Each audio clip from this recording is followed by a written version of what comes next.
In Cuba, the second stage of the third phase of the clinical trials for Soberana 2 vaccine continues. In Iraq, new string of attacks on U.S. military convoys claimed by coalition of local groups occurred. And in Myanmar, rural and metropolitan areas, people take to the streets once more to demonstrate against February 1st military takeover. Hello and welcome to TeleSUR English. I am Estefania Bravo from the headquarters of Quito in Ecuador. This is from the south.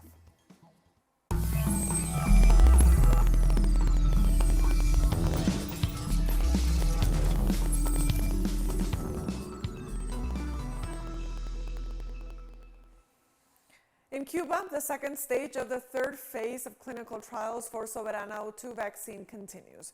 According to Havana's provincial government's Twitter account, the inoculation started on March 10th in 30 clinical sites with the Soberana 2 drug and intends to reach 44,000 people during this phase. As the authorities revealed on Friday, the vaccination will continue in 48 healthcare centers. Likewise, the business group of the Cuban biotechnological and pharmaceutical industries, Cuba Pharma, said on Thursday that the entire Cuban population will be immunized against COVID-19 before the end of 2021 based on the proven efficacy of its vaccine candidates Soberana 2 and Abdala. In Uruguay, the National Broad Front Party submitted a bill to Congress aimed at alleviating the ravages caused by the economic and the health crisis in that South American nation. Congressperson David Cagliani stated that the right-wing administration has left alarming figures in the social indicators only 1 year after being in office. The front has proposed a basic basket of public services such as running water, electricity, and gas, as well as the creation of new jobs and the extension of unemployment insurance to alleviate the situation of Uruguayan families, the wage inequality of women, and the high cost of living. The project also includes proposals of an ecological nature to safeguard the nation's forest.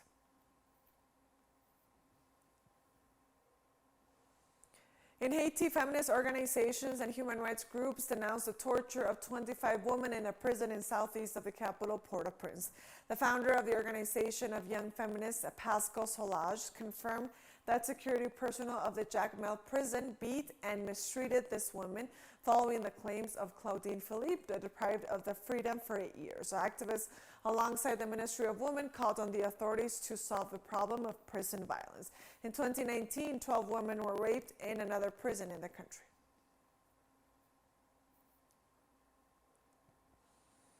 The Bolivian Public Prosecutor's Office ordered the arrest of 3 former commanders of the armed forces for the violent events of November of 2019 during the coup d'etat against Evo Morales.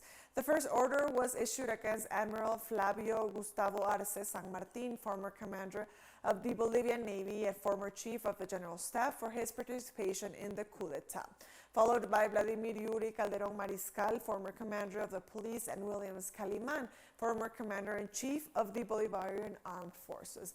The investigation, which started as a result of a complaint by the Movement Towards Socialism former deputy Lydia Patey, ruled that the arrest had to be carried out within 24 hours so that the former police authority could be placed at the disposal of a precautionary judge to determine their legal situation. In addition, the political opponent Luis Fernando Camacho was also arrested for his connection with the alleged insurrection, terrorism, and conspiracy. Ecuador's National Assembly has approved reforms to the intercultural education law, establishing a new base salary for teachers, while 26 educational institutions are once again to be run by the Army and the National Police. Our correspondent, Denise Herrera, has more. With 126 votes in favor, the National Assembly approved the bill on reforms to the intercultural education law. This comprehensive reform modifies about 80% of the current regulations, which have been in effect since March 2011. Different topics were discussed during the parliamentary debate.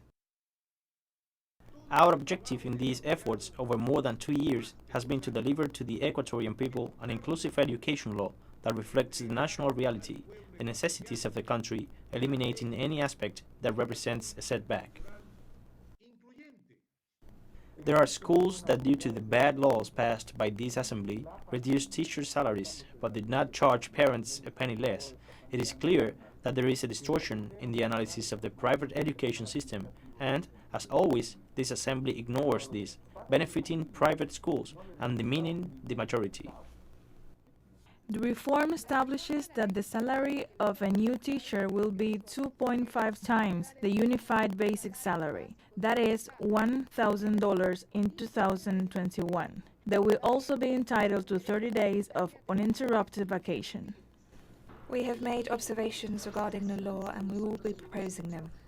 Another assembly is coming and we will see how they will benefit this structure. But we believe that the fundamental reforms are contemplated in this package and we await its implementation by the executive. The law also takes into account that 26 public educational institutions previously managed by the Army and the National Police will once again be run by these institutions. They will have a budget granted by the state, but they will also be able to charge for tuition to cover their expenses. Former President Rafael Correa offered his opinion on the reforms, noting, "What sense does it make to return to military schools managed by the armed forces? In the 21st century, power is being obeyed, not reason, and the most precious jewel is being gambled with education." Denise Herrera, TeleSUR Quito, Ecuador. We're taking our very first break now. Join us again after this, and also don't forget to follow me on my Twitter account at Ibravo Telesur for more news. Stay with us.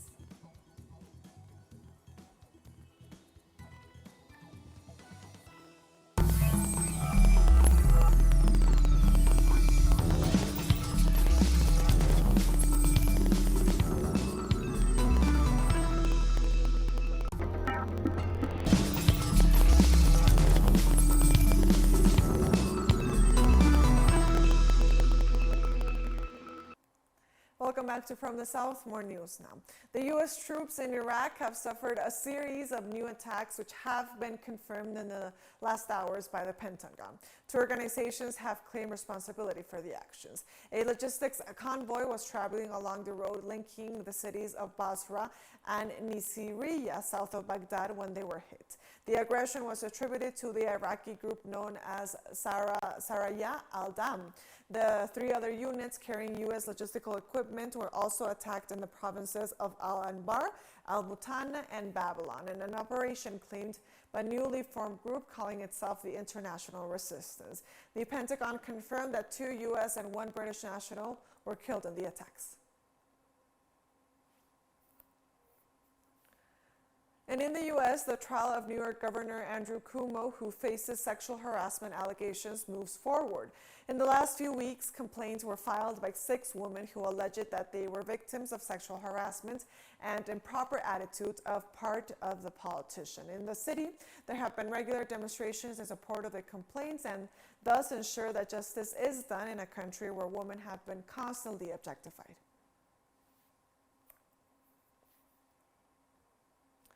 Jury selection resumed for the 3rd day on Thursday for the trial of former Minneapolis police officer Derek Chauvin, as attorneys face the challenges of seating an impartial and diverse jury in such a high-profile case.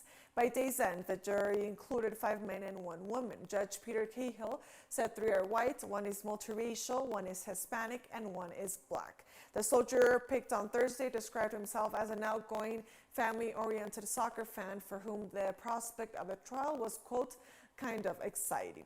He also acknowledged under questioning from defense attorney Eric Nelson that he had a very negative impression of Chauvin, but affirmed that he could set his opinions aside and stick to the evidence presented in the court.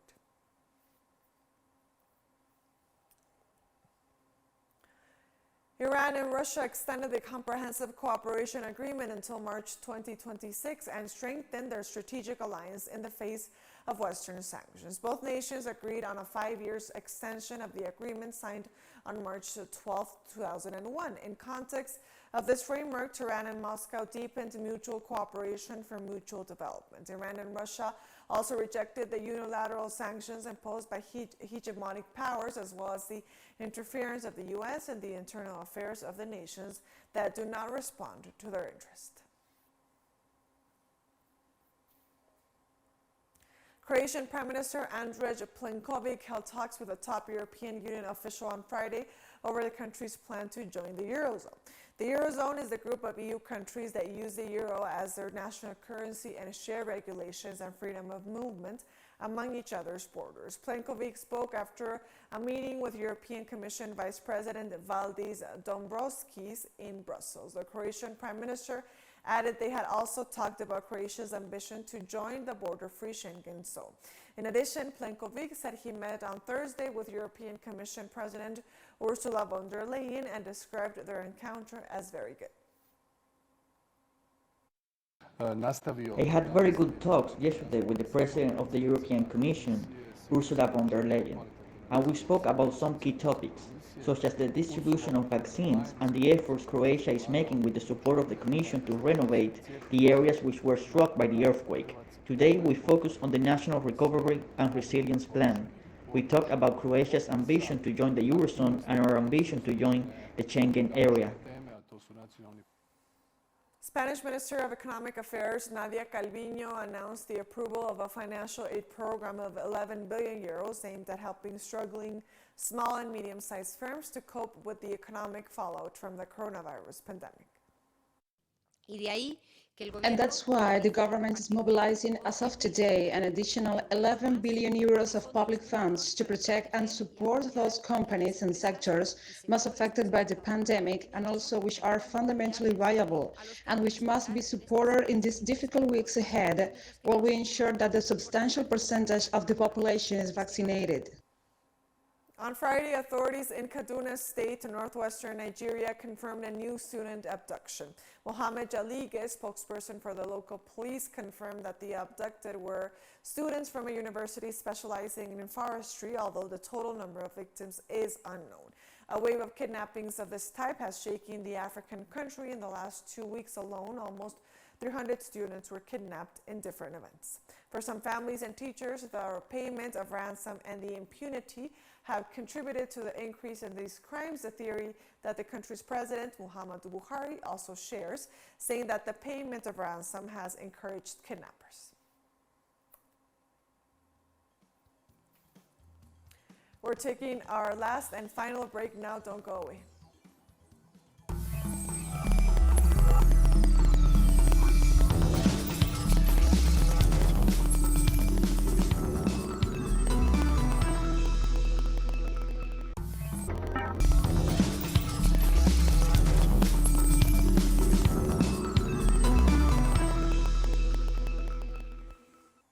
Welcome back to From the South. More news now. This Friday, Karen villagers in southern Myanmar marched against the seizure of power by the military, showing again how the civil disobedience movement has crossed ethnic lines and united people who are often deeply divided.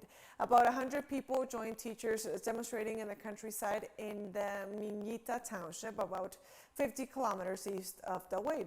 Myanmar population is a combination of ethnic races. Many of them have their own militias, which have fought for decades against the army of the central government for greater autonomy in their home areas.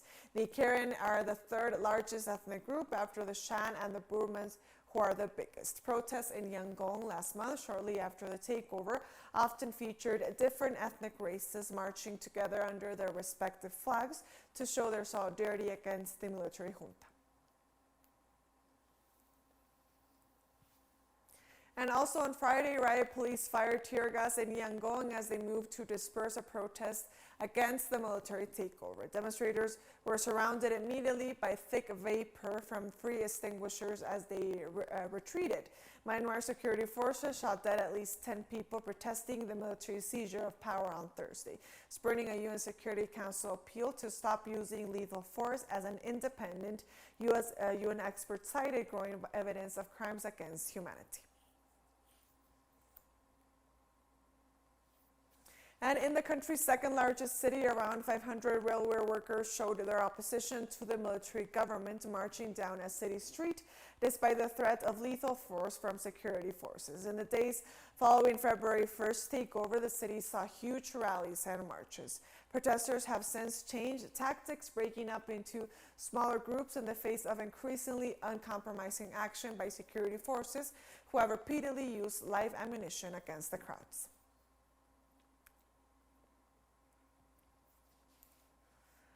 On Thursday, Iran received 250,000 vaccine doses against COVID-19 donated by China, which will help the country tackle the difficulties prompted by the illegal sanctions imposed by the U.S. in the midst of the pandemic. The shipment arrived in Tehran after the emergency use of Sinopharm's vaccine candidate was authorized by the Iranian authorities. China's solidarity gesture joins the contribution of the Russian Federation, which donated a batch of Sputnik V, a vaccine produced by the Gamaleya laboratory. Despite the blockade imposed by the U.S. State Department, Iran continues to fight COVID-19 and is currently working on the manufacturing of its vaccine candidate, known as Soberana.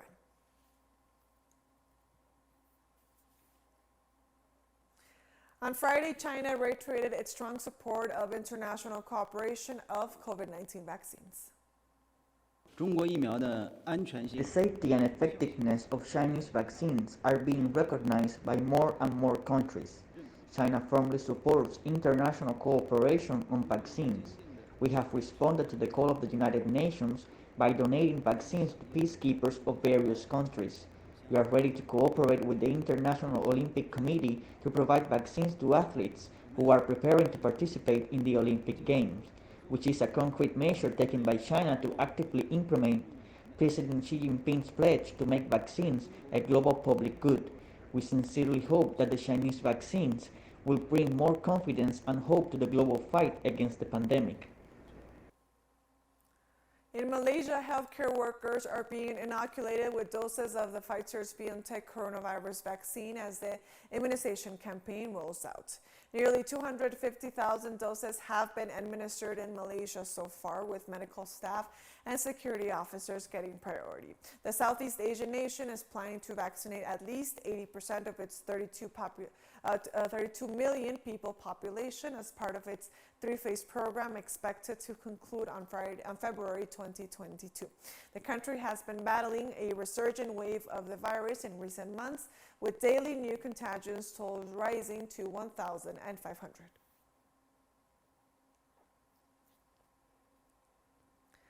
Thailand delayed on Friday the use of the AstraZeneca vaccine after several European countries temporarily suspended the vaccination, pending an investigation into reports of blood clots in some people. From this report, there is no indication that there is an inefficiency in AstraZeneca vaccine. The delay is for the investigation to be carried out, to have a confirmed findings. The delay of 5 or 7 days, or for a longer period of up to 2 weeks, does not have a great effect to our country. So for the reason of safety, the vaccination committee agreed to the delay of the vaccine. Germany's health minister warned on Friday that the country should prepare for several very challenging weeks amid a rise in coronavirus cases. The situation remains tense, and the number of cases is rising again, slowly, but they are increasing and the mutations are spreading. That means we still have to prepare for several very challenging weeks, in which we continue to struggle to find the right balance between the right necessary health protection and the normality that we all long for. At the beginning of this year, we were very successful in reducing the number of cases, but of course, unfortunately, the pandemic is not over yet. On the contrary, we are now at the beginning of the third wave. And with that story, we've come to the end of this news brief. Remember, you can find these and many other stories on our website at telesurenglish.net.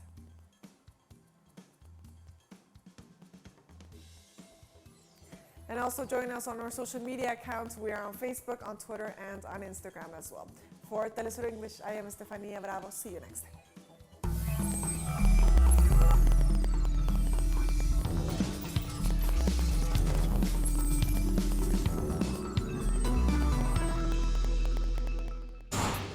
Innovation,